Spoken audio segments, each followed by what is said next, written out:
Hello, this is Amarjot Singh. Today I'm going to present some information about one of the favorite topics among people who have money and businessmen for Quebec Investor Program. Quebec Investor Program, as you know, this started this month after a gap of some time, and in which you got to spend and invest a lot of money. You got to have at least $2 million, and you are spending.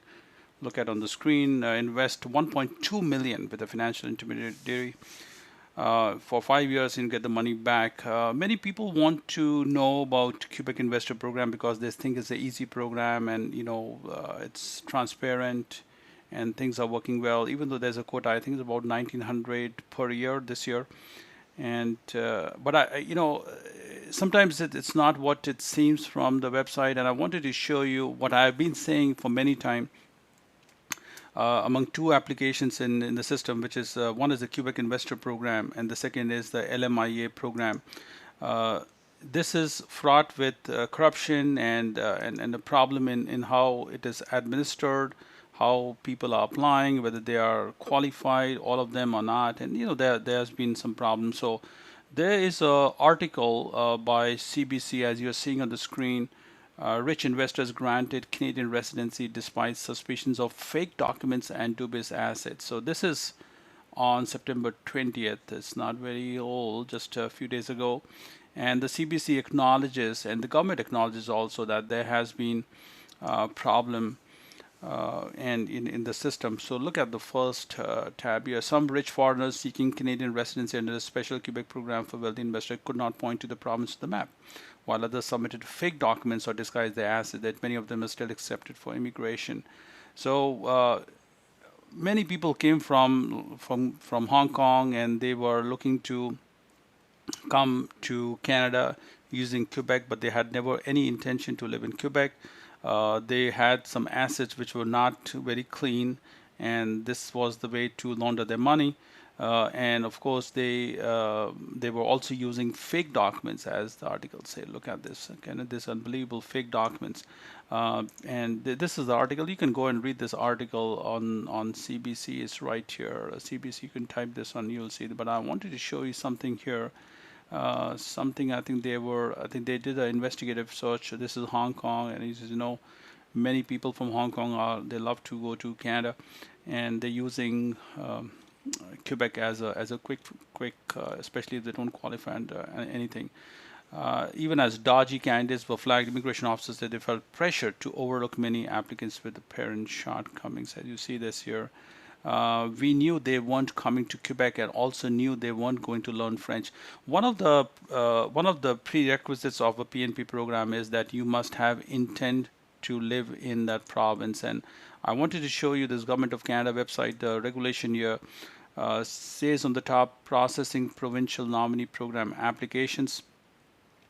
When they are examined, they need to show intent and they need to prove intention that they are looking to proceed and to reside in the province. All right, so those people will get the PR status. Look at this. Individuals who indicate that they never intended or no longer intend to reside in the nominating province may be denied PR status at the POE. People ask me when they're applying for some province like Saskatchewan or Nova Scotia or Manitoba or BC, that can I just use this to come and get immigration, and after that I'll go to wherever my other family is. And the law is very clear. If you do not have any intention to live in that province and they find out, you will be issued a Section A44, which is a misrep report against you. Look at other line here. In case of individuals who indicate that they no longer intend to reside in province, the report is called non-compliance, Regulation 87.2. Additional also allegation of misrepresentation again may be included in for loss. They never intended to reside. Look at all this. So this is a serious requirement for anybody who's applying for nomination. They sign the application that their intention is to live in that province. If they are not, then the PR, if ever they got the PR after all of the application stages, it will be denied. But in this case, the Quebec investigative report by CBC, the immigration officers are themselves acknowledging we knew that they weren't coming to Quebec, and we also knew they weren't going to learn French. Can you believe this? So it has all the interviews by other officers who were working at that time. So take a look at here, and I will show you some other video. I think that will also open your eyes. So there are two articles that you should read. I will not go line by line. So this is on CBC on September 20th. So you should read this, Rich Investors Granted. Okay, this one, and also the second one here. Wealthy would-be immigrants told to lie about their assets, intentions, even their identity. So this is, I think, in Hong Kong, where all these immigration consultants are so-called helping these applicants and telling them to lie about their assets, intentions, and even their identity. So this is happening. They did a investigative sting about what these consultants were saying, and that's what it is. So this is let's take a look at this video. I think if you can hear this video, let's take a look. So this is about, I think they're talking in Cantonese, and you can read those the things here as soon as the video loads. Let me just take a look if it loads.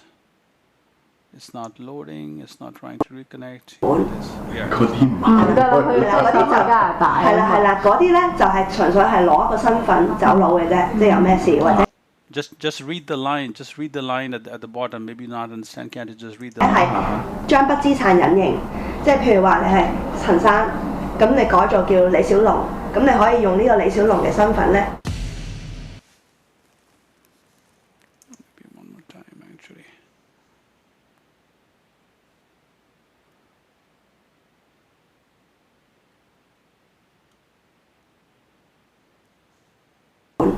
嗰啲唔係啦，嗰啲就係啦，嗰啲咧就係純粹係攞一個身份走佬嘅啫，即係有咩事或者係將筆資產隱形，即係譬如話你係。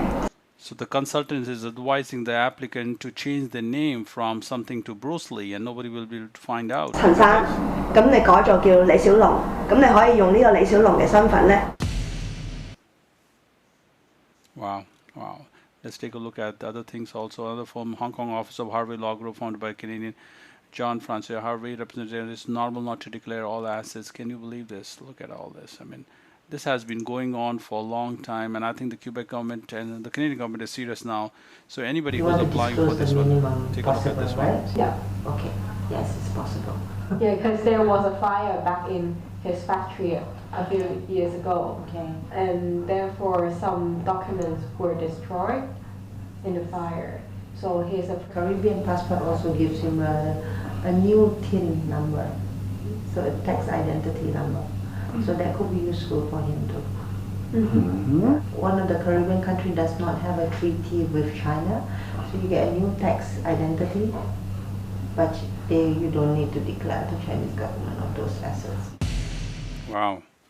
Did you read this? What is going on here is all so much of fraud and corruption going on in every aspect of this Quebec immigrations coming from Hong Kong, especially to Quebec. And I think anybody who's applying for Quebec right now, I think they need to be extra vigilant, extra cautious if they really want to go to Quebec, they want to live there, and really want to proceed on this. Let's take a look at another video actually, which is done by CBC, and I think this will show you more things about how people are coming to Canada using Quebec, but they never actually live in Quebec. Southeast Asia, a favorite location for a booming industry. Countries sell their passports or permanent residency to millionaires. They are called golden visas. They allow the rich easier travel and open doors to sought-after countries, including Canada.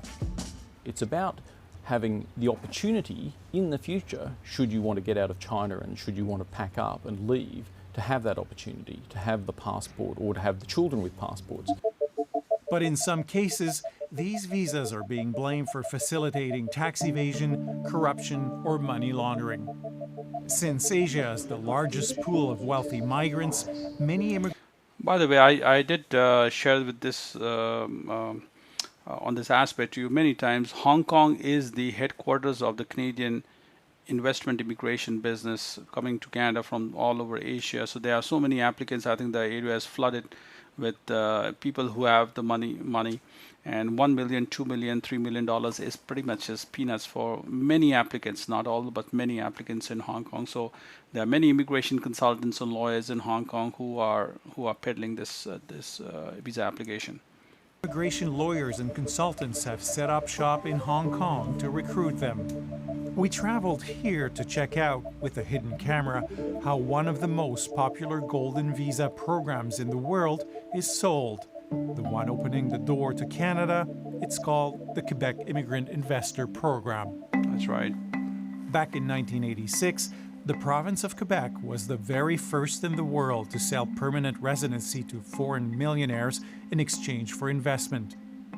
Those immigrants lend $1.2 million to the province as an interest-free loan for 5 years.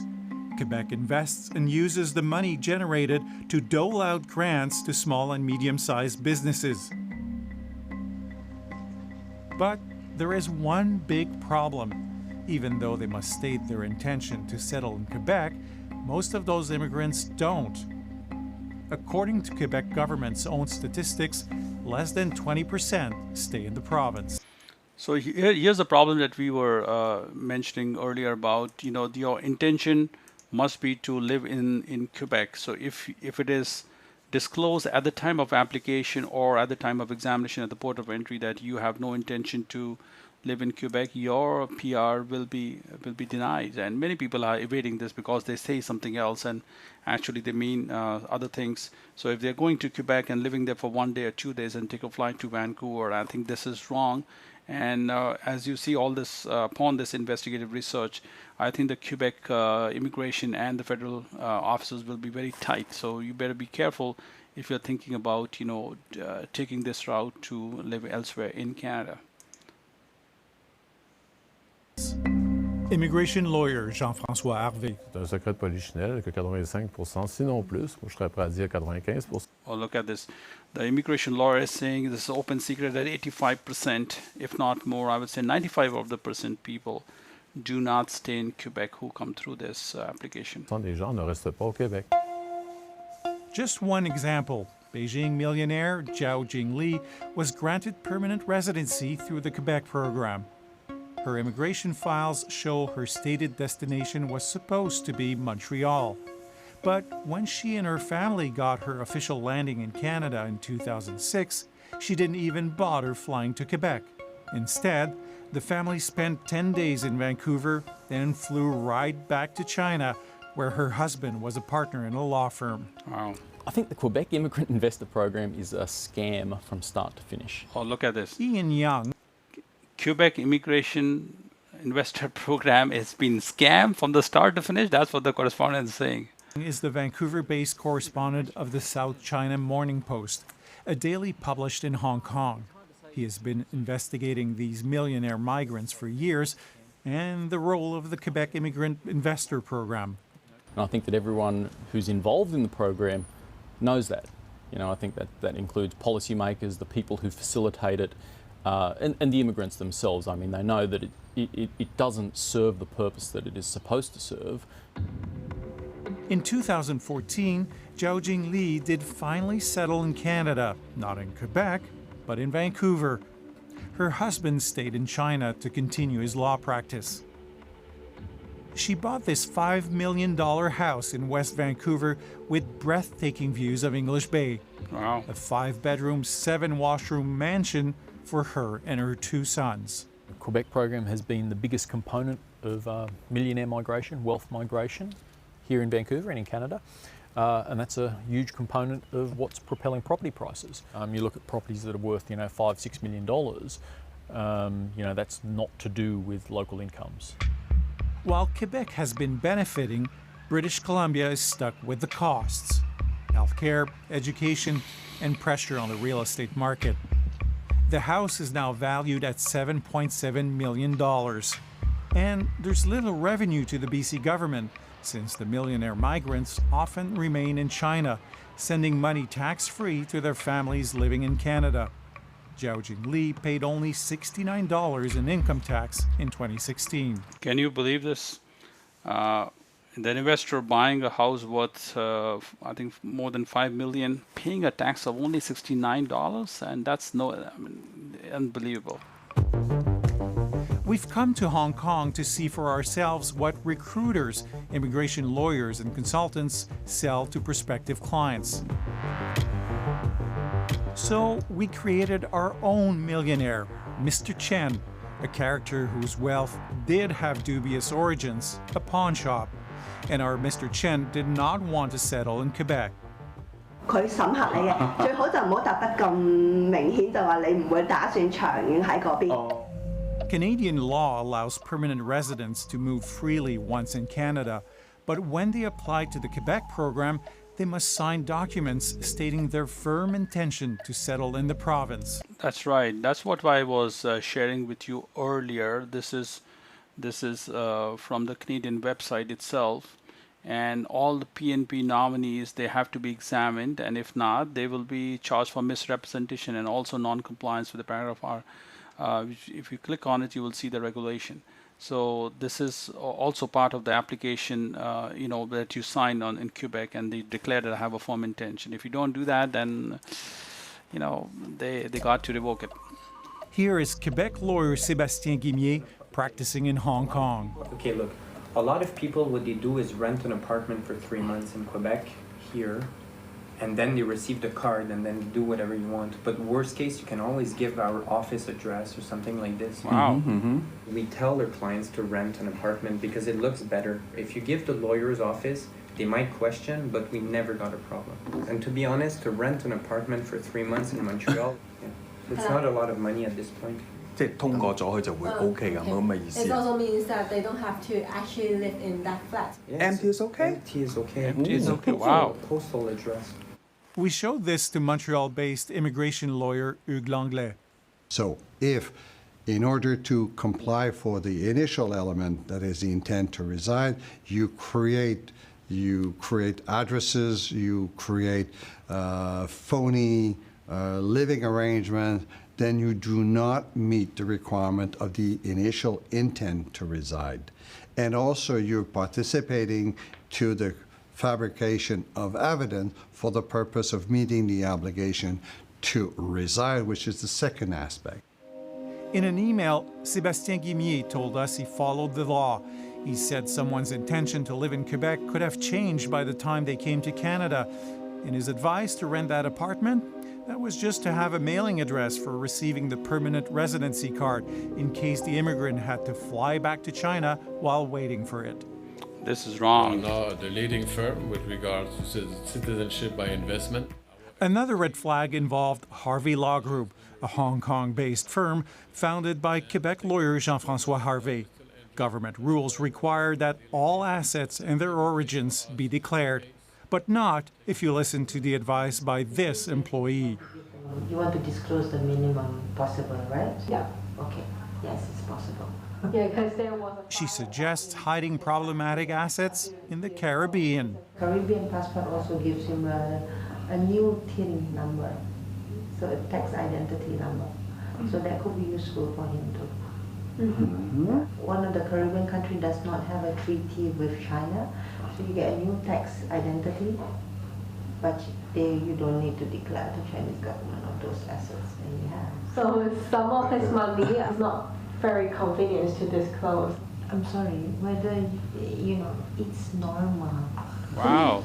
We have a lot Look of at all this times fraud that going on there. It's actually really normal. Because he's just obtaining those money by 关系, Yes. Yeah. I'm not a tax official. I'm a lawyer to process for immigration. Écoutez, vous m'ouvrez les yeux aussi, quand même. Je vois qu'il y a des choses qui se disent qu'il ne devraient pas se dire.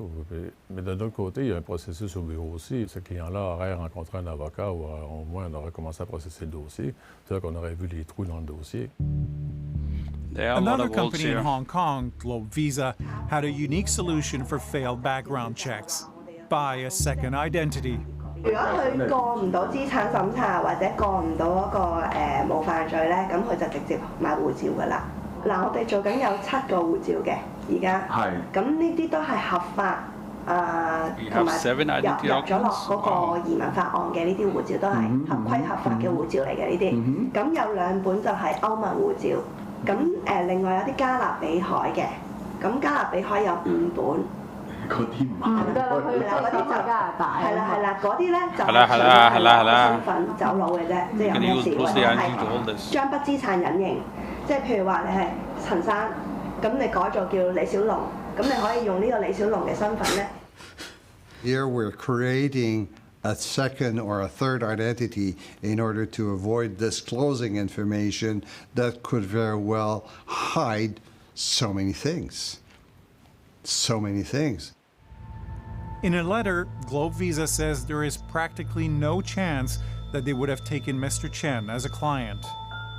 The scheme should be shut down. It doesn't work.